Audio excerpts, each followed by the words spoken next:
இரட்டை இலை சின்னத்தை தூக்கி எறிந்து விடலாம் என நினைத்தாலும் பன்னீர் மனசாட்சி இரட்டை இலைக்கு வாக்கு சேகரித்துள்ளது என முன்னாள் அமைச்சர் ஆர்.பி. உதயகுமார் தெரிவித்துள்ளார்.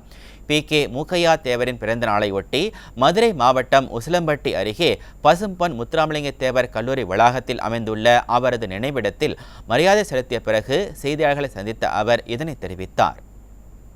கச்சத்தீவில் காங்கிரஸும் திமுகவும் தமிழகத்தினுடைய உரிமையை காவு கொடுத்த போது நம்ம உரிமை குரல் எழுப்பியதிலே முக்கிய பங்கு வகித்தவர் நம்முடைய தேவர் தந்த தேவர் ஐயா மூக்கையா தேவர் என்பது வரலாற்று பதிவு. நாடாளுமன்ற உறுப்பினர் வெற்றி பெறுவதற்காக அந்த சின்னத்தை அவர்கள் இதயத்திலிருந்து தூக்கி எறிந்து விடலாம் என்று அவர்கள் நினைத்தாலும் அவருடைய மனசாட்சி அதுவே அதுக்கு சாட்சியாக இருக்குது என்பதற்கு தான் நேற்றைய காட்சி.